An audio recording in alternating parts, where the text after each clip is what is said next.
ফ্যামিলিও ভাবেনি যে ছেলে ক্রিকেটার হবে। ছেলে, সবাই ভেবেছিল ছেলে হবে আর্মিতে কোনো বড় অফিসার, বড় বড় পোস্টে থাকবে, দেশের হয়ে সেবা করবে। তবে দেশের হয়ে যে এইভাবেও সেবা করা যাবে সেটা মনে হয় স্বপ্নটা ধ্রুব জুরেলি দেখেছিল।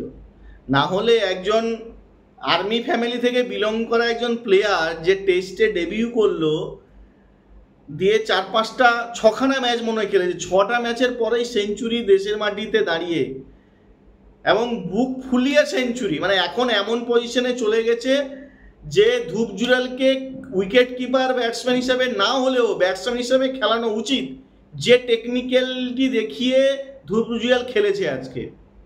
আর ধ্রুব জুরেলের যে সেলিব্রেশনটা ছিল, ও তো মানে জাস্ট ভাবার বাইরে। মানে 50 করার পরে স্যালুট, আর 100 করার পরে ওই আর্মিদের ওই টুপি মাথা বন্দুকের উপরে, ও জাস্ট মানে কল্পনার বাইরে স্যালুট।